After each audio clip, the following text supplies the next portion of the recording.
La policía de Haití abate a 4 personas y arresta a otras 2, presuntamente vinculadas con el asesinato del presidente Jovenel Moïse. Se van conociendo más detalles a la par que se discute seriamente sobre quién debe tomar las riendas del país. Vamos con nuestra compañera Carla González para conocer más detalles sobre la situación. Un gusto saludarte, Carla. ¿Qué se sabe hasta ahora?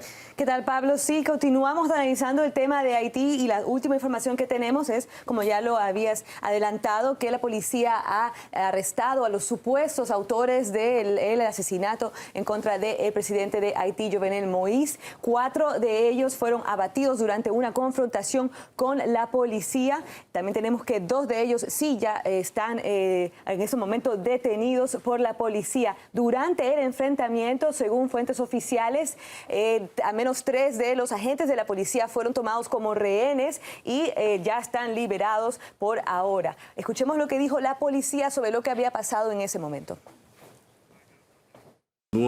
Según las instrucciones recibidas desde ayer, la policía comenzó la búsqueda de los mercenarios. Ellos estaban tratando de huir de la escena del crimen y los enfrentamos en la zona de Pelerinzón. 4 fueron abatidos y 2 detenidos. Los 3 policías que tenían como rehenes fueron liberados por nuestras fuerzas. Y recordemos, Pablo, un poco qué sucedió el día de ayer. Moïse fue asesinado el día de ayer a la 1 de la madrugada en su residencia. Su esposa también fue herida. Sí, habían varios reportes contradictorios sobre lo que había sucedido con ella, pero ya tenemos confirmación de que está en Florida buscando también recuperación. Lo que sí tenemos también acceso es al acta, al informe legal de lo que sucedió al momento de que los forenses ingresan a la residencia del presidente de Haití, Moïse, y ellos especifican que hay 12 orificios causados por un arma de gran calibre en el cuerpo del presidente. El cuerpo estaba también mutilado, según varias informaciones que manejamos. Es que la camisa blanca que él tenía en ese momento estaba llena de sangre, tenía varios orificios. Lamentablemente, hasta su ojo izquierdo había sido sacado del cuerpo de él. Había sido un crimen muy violento.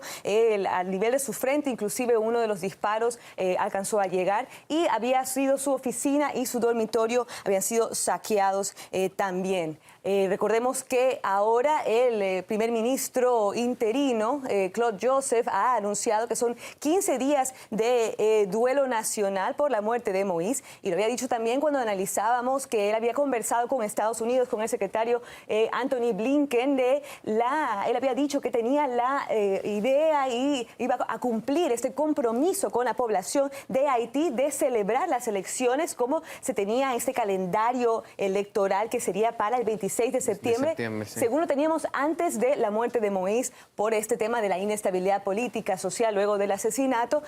Igual hay que ver qué día efectivamente se vaya a lograr esas elecciones. También lo decía Claude Joseph, que él llamaba a un diálogo con la oposición para hacer que estas elecciones, no como las de 2015 que fueron anuladas, sean realmente aceptadas por la población y que no cree, por supuesto, mucha más incertidumbre. Ahora sí, escuchemos lo que dijo Joseph sobre esta comunicación que tuvo con Estados Unidos.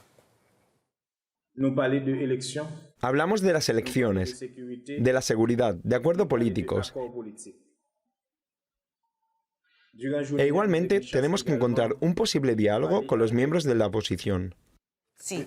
Sí, hay también una polémica en torno al primer ministro, entrante, saliente. ¿Cómo es la situación? Por supuesto, continúa la controversia porque, si recordamos, Moïse el día lunes, antes de su asesinato, había dicho que Ariel Henry debía ser nombrado como primer ministro del país. Esto no había sido completamente confirmado o ya él no había tomado posesión en ese momento, por lo cual Claude Joseph, que estaba como primer ministro, el cambio dice que él debería tomar esta posición en el Estado. Ya lo había dicho Ariel Henry en una entrevista con los medios de comunicación, de que él debía ser quien suceda en este momento, y que él estaba en contra del estado de sitio que se había declarado en el país, y que la sucesión no era tan clara en este momento. Ahora, también hay que analizar qué dice la Constitución del país sobre quién tiene que tomar las riendas de este país. El primer ministro, ese cargo aún está por definir, como ya lo analizamos. analizábamos en este momento.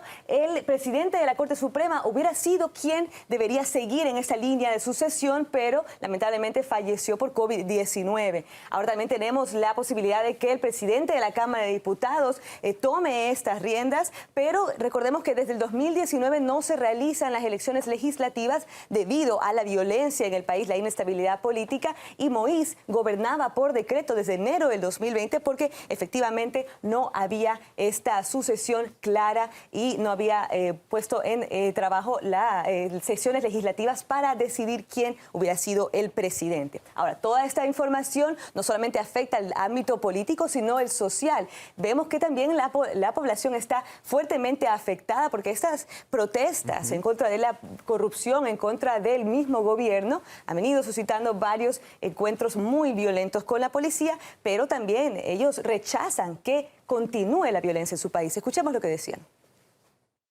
Esto me conmocionó mucho. Imagínense, vivimos en la zona cerca del presidente. Incluso teniendo problemas con el presidente, no podíamos imaginar que lo matarían así.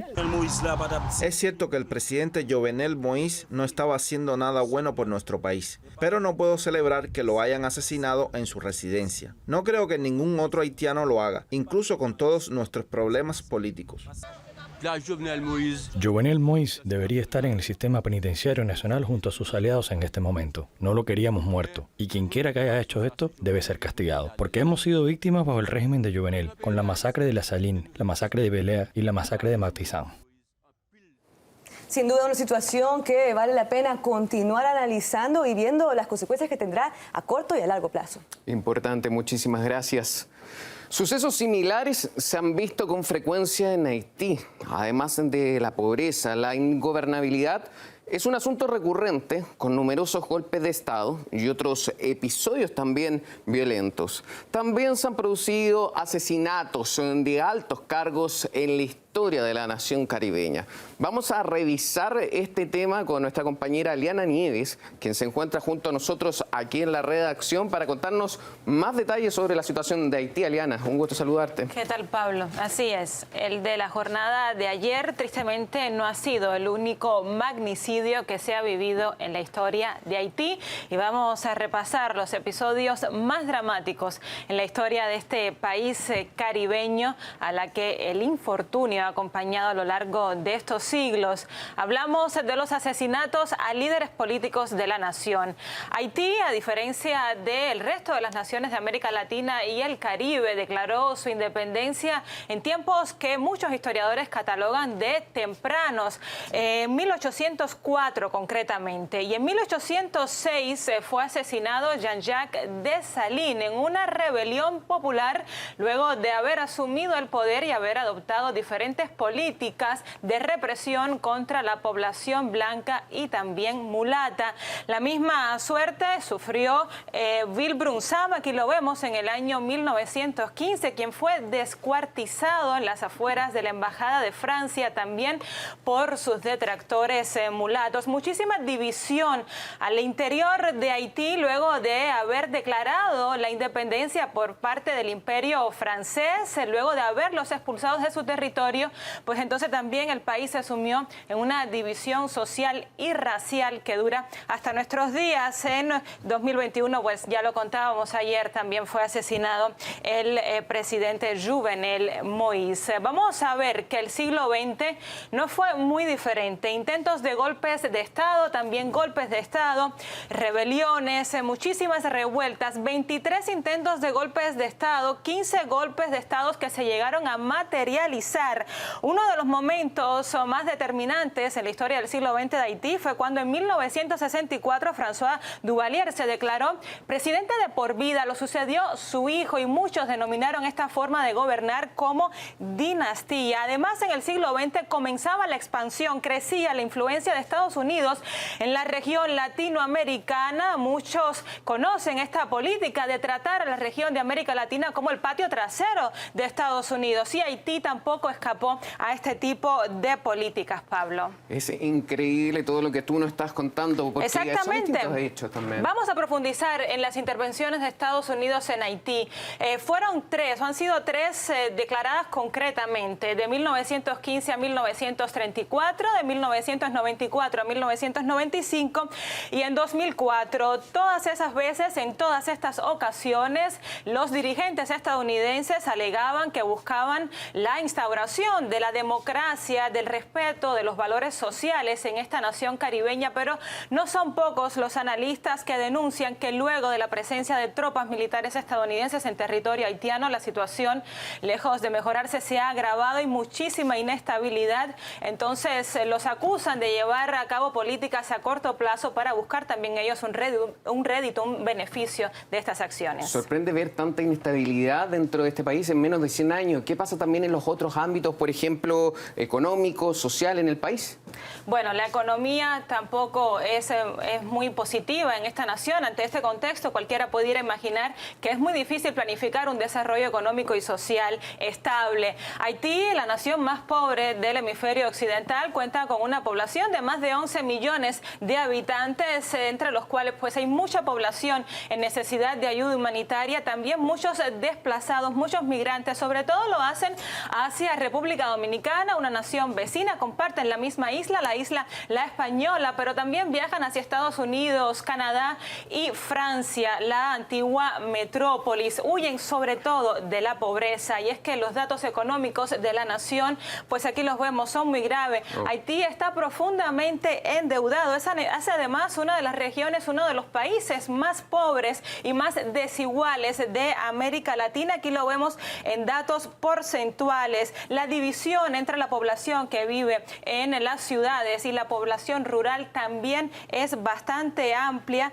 y como decimos, entonces a raíz del asesinato del presidente habría que ver si llega al mando alguien que logre solucionar quizás un tanto esta situación. Muchísimas gracias por tu reporte, porque así podemos entender también la historia de este país, que se ha visto fuertemente afectada sobre todo por el último hecho. Te invito a que sigamos profundizando en esto, porque está junto a nosotros Alexandre Amstutz, periodista y analista político. Un gusto de saludarte, Alexandre. Cuéntanos, por favor, ¿qué relación tiene lo que está pasando ahora con el asesinato del presidente y también con la economía y también la sociedad del país? Hola, gracias por la invitación. Hay que tener en cuenta que Haití ha sido dicho en vuestro reportaje, pero en realidad habría que matizar la situación económica de Haití teniendo en cuenta la perspectiva histórica. Haití no es un país pobre por casualidad, sino que ha sido empobrecido a propósito, en particular con una explotación a través de estructuras del neocolonialismo. Haití ha sido ocupado en particular desde 2004 hasta 2017 por la ONU y una coalición de países que realizó una verdadera invasión, y es un poco un laboratorio experimental en el cual no se toma en cuenta las necesidades de la población, sino que históricamente, desde la independencia en 1804, Haití ha sido el segundo país en liberarse en el continente americano, y fue una república negra que molestó mucho a la potencia colonial de la época, Francia, y digamos que hay una larga historia que explica por qué Haití hoy en día sufre de esta desigualdad, de esta pobreza, pero hay que tener en cuenta de que hay un propósito detrás, es decir, que ha habido países,